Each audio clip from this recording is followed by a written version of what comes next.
Welcome to Mormon Book Reviews, where an evangelical encounters the restoration. I'm your host, Stephen Pynakker, and just a real quick reminder, get your entries in for this month's book giveaway contest, 52 churches in 52 weeks, mormonbookreviews@gmail.com.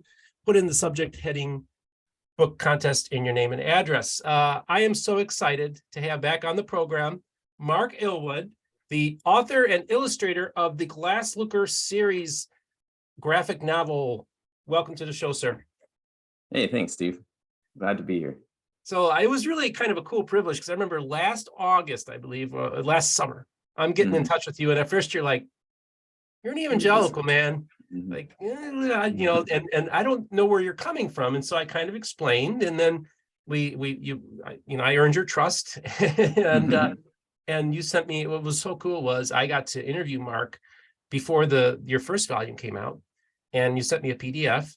And then I got to interview you. So I was one of the first interviews, I think, for you, for your book. Thank you for extending me that privilege. That was really awesome. Yeah, it's been fun. It's kind of funny, Steve. You always, you were the first I think the first one, like you said. And then I think coming out, I'm always like really hairy, and my beard's longer, my hair's too long and stuff, because I, like I'm still kind of coming out of my cave of working really hard on a novel down here in my basement, So, but yeah. That's great. Yeah. So, and I just wanted to ask you before we got into your newest volume, I wanted to ask you just what's it been like? So you released this volume out last fall, and then you get a lot of feedback from people. You get on Mormon stories. What's this adventure been like for you? Oh, man, it's been great. Definitely. I guess I would say, I started this project and I kind of was doing it just for me. And I thought it would just be sort of I'm a collector. I like to collect these stories. And I was thinking, maybe for the Sunstone crowd, maybe there'd be some interest there.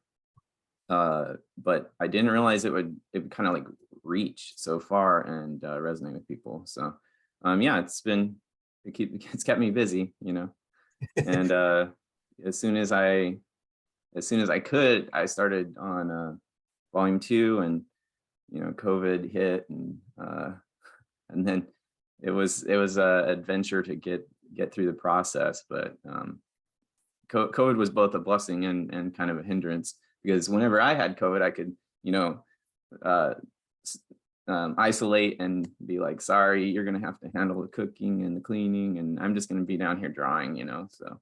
But then whenever my, Erin my wife would have it, then I had to be, okay, project has to go on hold.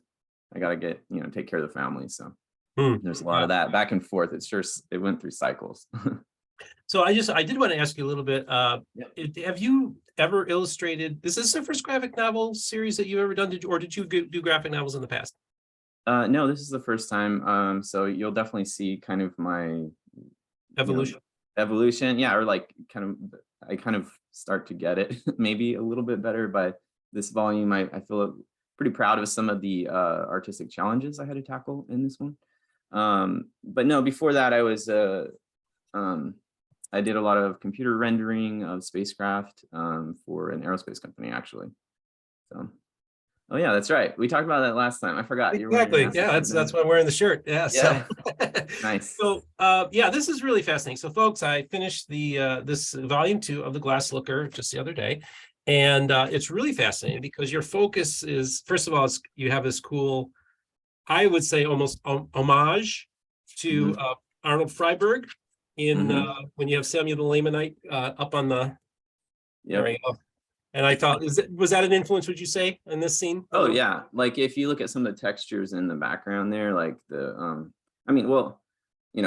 Freiberg, I don't know his name. He's obviously taking a lot of his influences from Central America as well. But I would look at his art and kind of say, the stonework he was copying here from some of the other actual stonework. I was trying to make sure I incorporated that.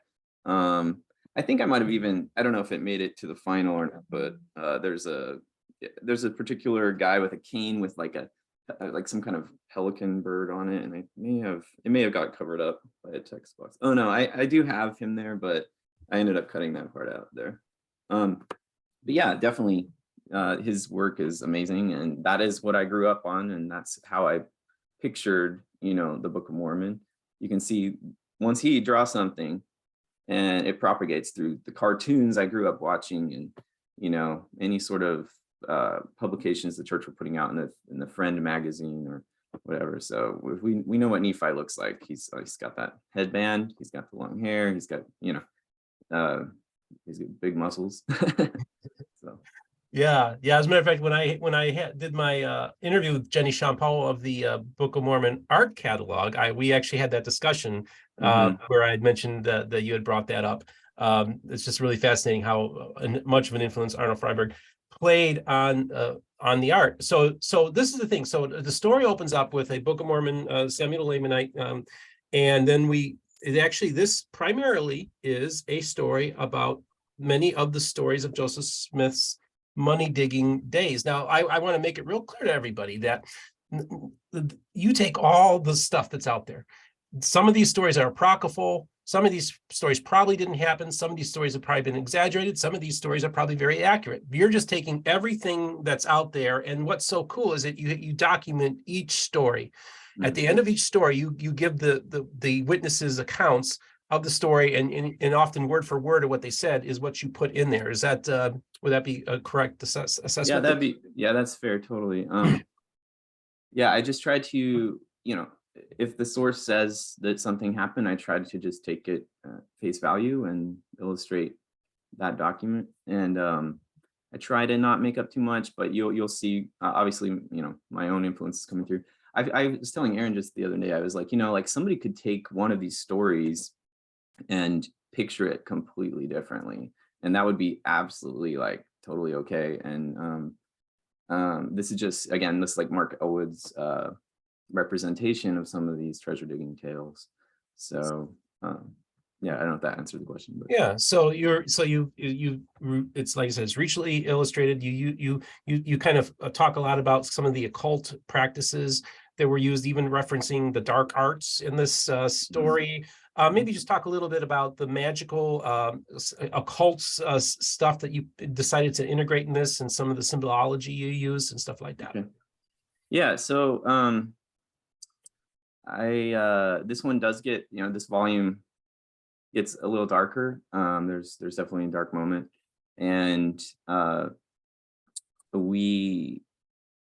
I try not to make up too much detail, too much details that aren't in the source. And so there is magic, I guess there is some occult stuff going on, but it's really minimal because a lot of that isn't reported in detail. And but I do think, just my personal perspective is that I think there was a lot more of that going on. And they wouldn't have seen it necessarily as dark art, right? It's just treasure magic. It's like stuff that you would do. I mean, a lot of it involves reading passages out of the Bible, using some esoteric kind of Christian magic. And so but obviously what happens in this book, we do see some of the darker stuff as well.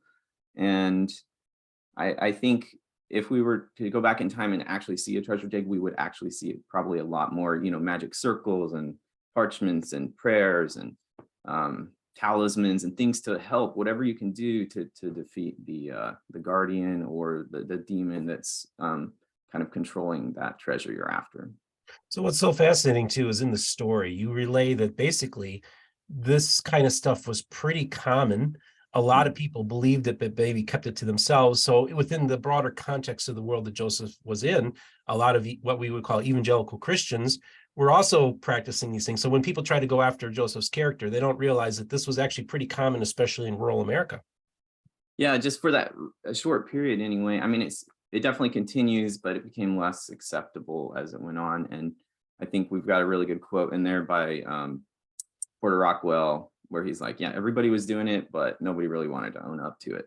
The exception would be William Stafford, in this book anyway, where he's like, I'm just going to tell what I know and what I was involved with. And he doesn't kind of hide what he did and what he's okay with. So Yeah. So, and one of the other things, so and by the way, there is the black lamb scene that is in this book. It makes its appearance. It's pretty dramatic. I think it's worth the price of it, buying this just for that scene. It's pretty amazing what you did with that. One of the other things that we touch on, in addition to the money digging, is that you actually have and illustrate Moroni's appearance to young Joseph.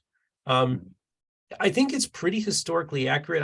One of the things I like a lot about it is that when I say that a lot of your paintings and stuff of Joseph, it's him alone in a room being with Moroni. But the reality is that room that he was in was packed with other people when he had this visionary experience, which I think it makes it one of the most accurate portrayals of Moroni's visit to Joseph.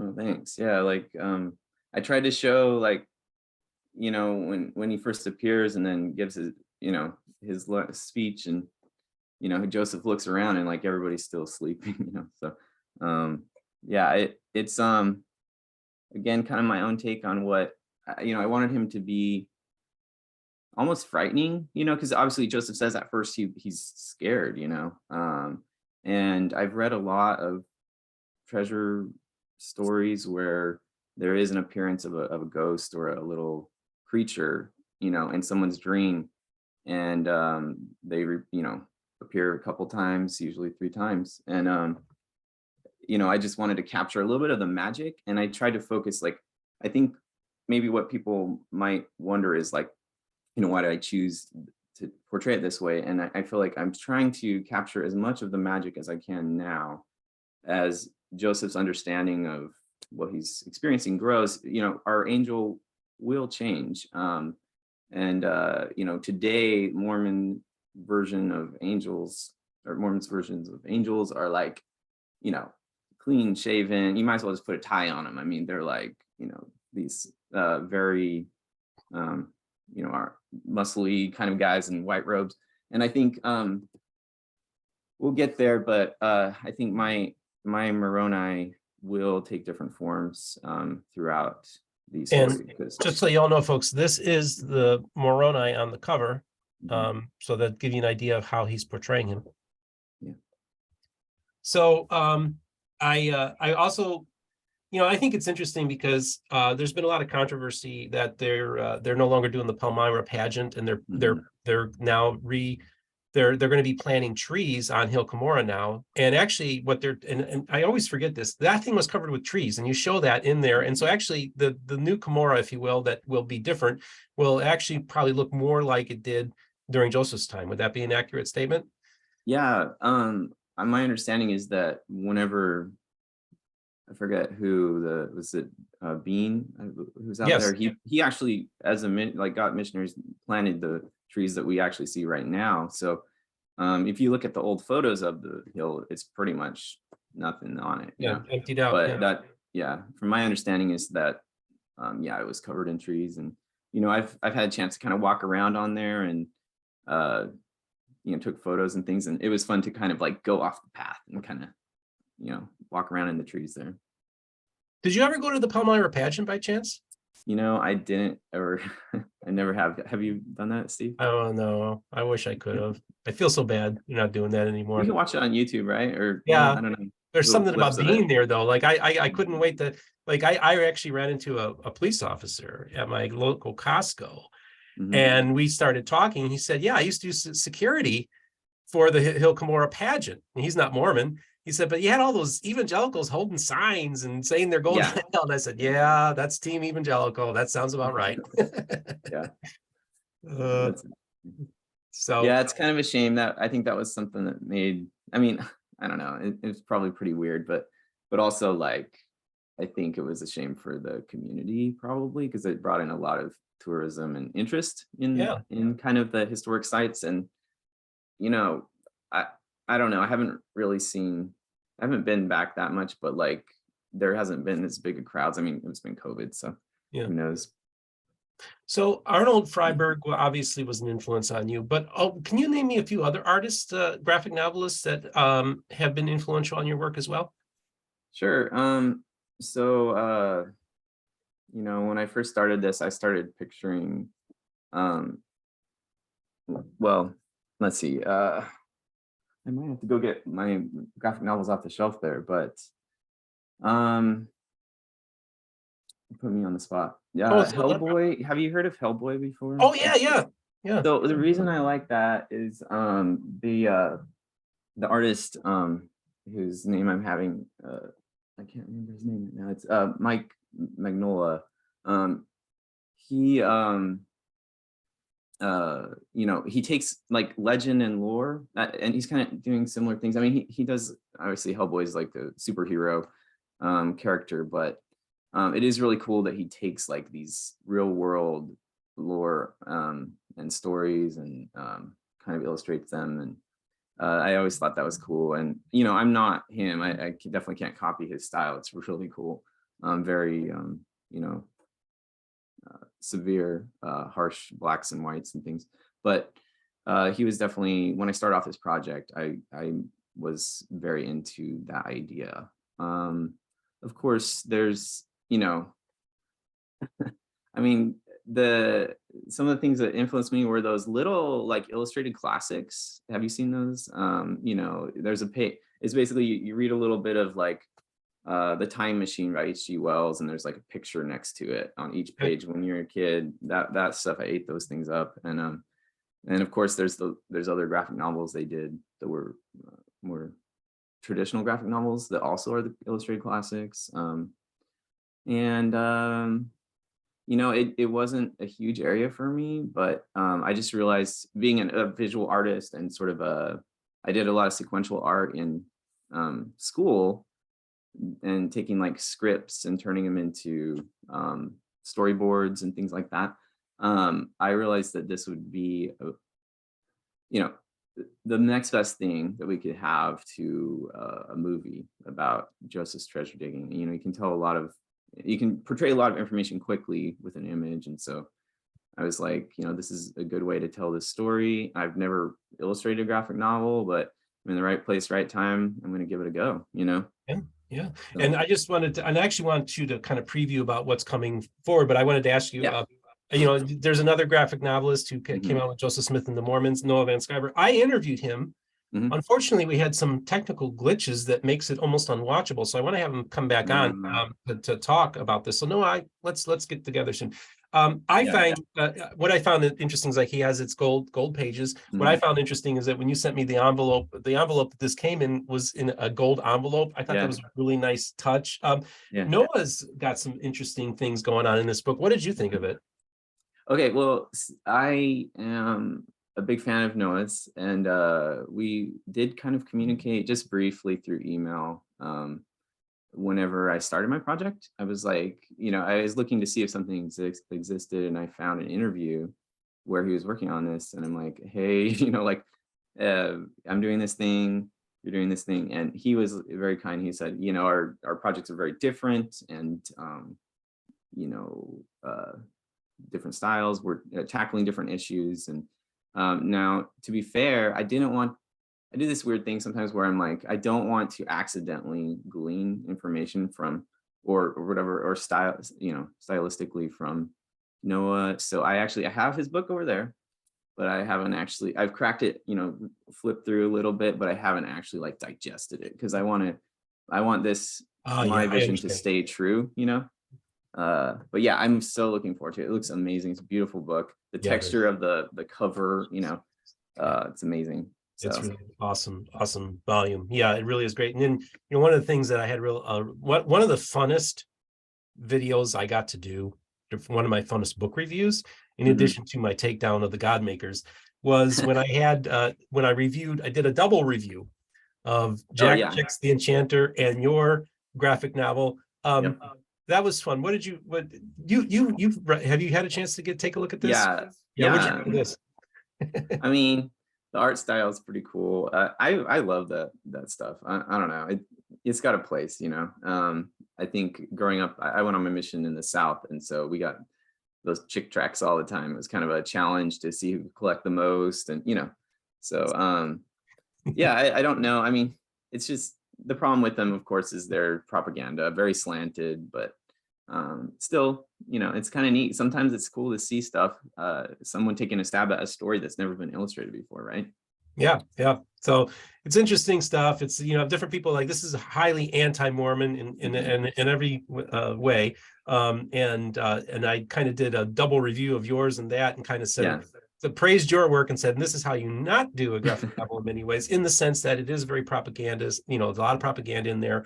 It's very bigoted, if you will, in its worldview. And he's with that for Catholics, and anybody that's not him, he's just is a bigot. So that's why I felt the need to kind of discuss that. So I am so fascinated because we were talking off camera beforehand that you actually, I don't remember if you gave me a number, but you have you have it kind of mapped out about how many volumes you think this will be, and how long of a process this is going to be. Can you kind of talk about what the future of this series is going to look like? Sure. So I, of course, I have this sort of overall, episode Bible or outline of the project, right? And I, it's maybe, I guess, even if you look at my first volume, it's not necessarily like internally consistent. Like I say, next chapter 8 will be called Seer Stones, and then Seer Stones, I have like file folders over there. It's like, here's all the different things I got to talk about. Seer Stones has kind of like grown into its own, I've had more file folders in there. And so definitely things have grown a little bit. And but I still kind of am projecting 4 to 5 volumes for this to really cover the material that I want to. Obviously, the name of the series is The Glass Looker, and so that is from the 1826 trial, and we are going to get there. So the next, the next book will cover a lot of Alvin, a lot of his material, and if you've read the book, I lead off with that, and we're going to kind of deal with Joseph kind of struggling to accept his call, but ultimately doing so. And there will be a lot of cool stuff that gets covered in there. I'm thinking probably a first vision flashback will make it in. I do have to cut material sometimes, so we will see how things turn out. It's exciting. Even though I have this like planned out in my mind, and I have like lots of papers and diagrams of how this all works together, when it gets down to like me drawing the images, it does grow. It's a living thing.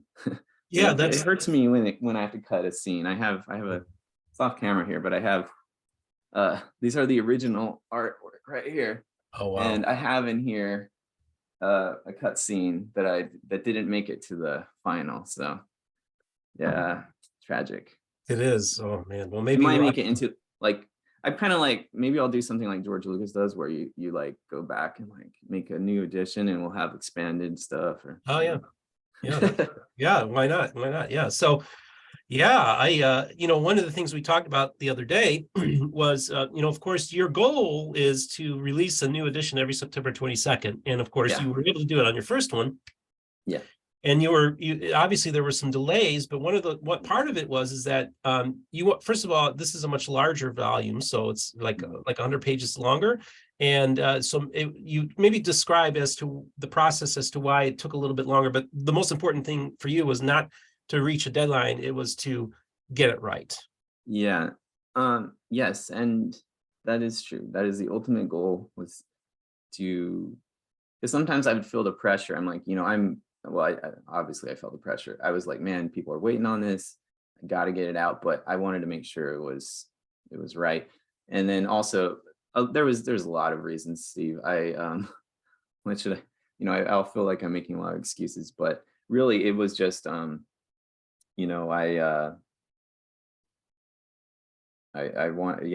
I wanted to make sure when I released it, it was right. But as I was illustrating, these like pages, I was like, well, it's okay, it's a little bit longer, but exponentially it kind of grows. Like, okay, now the art, the computer end of it, the processing and whatever, that also grows. So that, part of it was this. I'm fairly new to this. Is my second volume, like I said. So even though as planning, as good planning as I could do, it still kind of grew. But and then COVID, of course, did not help the situation on any way. Like, and we had a few shipping issues, or I mean, printing issues as well. But yeah, I'm just proud that it got out, and I'm really glad people were patient with me, and just I had so much support throughout the whole process, so it was great. Yeah, and that's the thing. I mean, there's some big scholars, big names that really have are behind this series and are praising it. And I think that's really cool. It's very affirming and validating to you to have people like Dan Vogel and people like that praising your work. It's so awesome. One of the things also too that I asked you about was you actually are kind of on top of the whole printing process. So you actually contracted with a local printer in Atlanta, and you felt it was important for you to be involved in the process and not just kind of farm this out. And so I thought, what was that whole process like for you?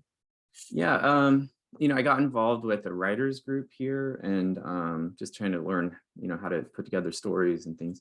And then also, and from that, I think it was from that I met some people that had, local printing press. They showed me some other graphic novels they printed. It's been cool. I've been able to go in there, every step of the way and sort of see like the volume as it comes together. Actually, hold on. You know what? Here. So like here, this just for example, each one of these here is a different version of volume 2. So, most of the time you're not able to do that, where you can kind of come in and, oh wait, hold on. That's not true. I have 3, these ones are the same. Sorry. Okay, one more try. These are all different versions of volume 2. So, it was cool. I was able to kind of, physically go in there and say, hey, can you run me like a copy of my current project, print it out, and then I'd be able to go through it. Let me see if I can. You probably wouldn't be able to see over camera, but it would be the status of it. I could physically hold it and be like, okay. That is so cool. So basically you're able to say, okay, let me see how this looks in the printed, like how it would look to the consumer. That must have been really cool. And of course, how many changes did you make as a result of maybe something that you saw after it was printed? It's like, maybe I need to add this or take this out. Let's see. Let me go back to one of the first ones. Let's see. Well, I tried this one, for instance, has a gloss cover, and I was like, yeah, no, I'm not going to do that after all. And then so this one, for instance, you can see is all, we got a lot of pencils in here still. I was able to kind of just work on formatting it and make sure everything's going to align. And then it kind of gives you, software today is great. I can do the same thing on a computer where I can look at the spread. But here I'm able to kind of physically hold it and be like, am I able to read these text boxes in the way that it's easy for the eye? I don't know. For me, since it's just me, I can control every step of the process. And my wife, she helps out a lot as well. So and then here's another example. This part, I have flats where I'm trying out the color scheme, the mood of it. But I haven't quite, this is not the final color. It's just sort of to start to figure out, how I want to show color and mood. And yeah, as it goes through, it gets more finalized, and we catch typos, and it's great for that as well. Wow, that is really cool to see how that process works out. And I'm always a hard copy guy. Really, that's what I want. I want the hard copy. I always wanted it to be a hard copy. Now, that being said, I do think down the road I'm going to release a digital, like a PDF, especially for, I have people asking for it in like Australia, and we have shipped some there, but it's very expensive, and different places have asked for it. That again, it'd be easier if I could provide a digital format for that, or maybe work my way into Amazon for printing select areas or something. I don't know. We're still looking at that idea. Oh yeah. Okay, yeah. Like so. Getting into the weeds here, Steve. Sorry, I'm going in behind the scenes a little bit. Oh, that's fine. I like that. That's what my audience likes. We're geeks, so that's cool. I just wonder, Well, is volume 1 still available to purchase? Can people order volume 1 from you? yeah, so on my website, I still have volume 1 available. I don't have, there's a little bit left. And I think you can find it probably at Benchmark Books. Speaking of Benchmark Books in Utah, they also just got some copies of volume 2. Volume 2, though, I don't have a lot left at the moment, but I will be getting more in, I think, this week or maybe next week. So okay, yeah. great. So folks, I'm going to leave a link in there in the description. So for those of you who'd like to order, you can still order volume 1, and he'll be able to send out some copies of volume 2 soon as well. So that's really cool. And you're the guy who basically, you get them and you put it in the envelope and you send it out, right? It's all yeah, it's I have off camera here is my shipping fulfillment area, I guess. I'm not going to show it because it gets messy, but you can all imagine. I get to sign them. I'll sign them for a while, and probably to the end of the year, and then upon request I might do it a little bit, and then I get to put in the bookmarks. It's kind of fun because that way I get to control it. Did you sign mine? Hope so. Look on the dedication page. Is that it right there? That is it, Steve. Oh, that is so cool. That I didn't realize that was your signature. That is really cool. Nice touch there. That's really awesome. Yeah. So again, this is really exciting. I want people to understand. Oh, this is the thing I also want to ask you. What kind of feedback do you get from the readers after volume 1, and maybe some of the feedback you're getting from people with volume 2? Feedback. Okay. I mean, do you get is it mostly positive? Is there some? Yeah, I haven't for volume 1, definitely it's been very positive. I could just thrilled with the reception. And I think I kind of struck a balance with like showing historical things, but also kind of trying to stay as neutral as possible. It is a little, I haven't got a lot of feedback yet from volume 2. People are excited, they got it and they're all reading it. A lot of people are behind because of when I shipped it out, like Thanksgiving and everything. So yeah, we'll see more feedback come in soon. And but so far it's been good feedback. And what else was I gonna say about it? I guess the response has been good. Like I've sold, like I said, I pretty much sold out of what I have right on hand. And I'm just excited to keep going. It's paid for itself, and just the people, I have some supporters that really help me on Patreon, and I definitely don't credit them enough. They've really helped out with this project, and sometimes randomly somebody will purchase me some paper or pens, off of my wish list on Amazon or something. So it's been great. It's kind of good. And also I can't shout out enough to the some of the historians that I just call people up sometimes on questions, and everybody's really willing to provide information and answer questions. And yeah, that's been the best, is just meeting people and kind of trading stories and understanding of these things. So and that's what's so great about this. I didn't know last year when I went to my first Mormon History Association, I knew who a lot of these people were, but nobody knew who I was. But I have to say, I was so well treated. And that's the thing about the Mormon studies community, the historians, is that you get to interact with some of the nicest people in the world. It's true. And one of the things I wanted to ask you too is I got to finally meet you last summer at Sunstone. Are you planning on making any appearances at any conferences and places? So if people want an opportunity maybe to get a picture with you, get an autograph, what are your plans? Yeah, I'll try to, I definitely go to Sunstone, because without Sunstone is really where this began. I got a lot of support from folks there, and so I definitely feel some loyalty to them, and I'll be at every Sunstone for as long as I can.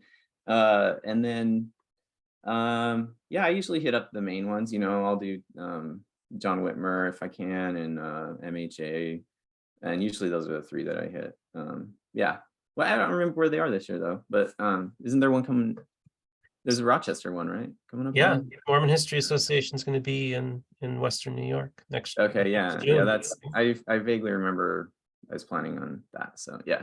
Yeah, that's definitely. I finally I'll be able to get out there. I'm so excited about the prospects of finally getting out to Western New York. Yeah, I'm really excited. My wife does a lot of the planning for my travel plans. So yeah.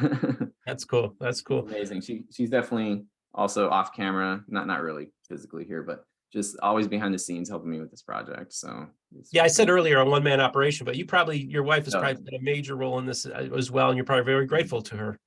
Yes, absolutely.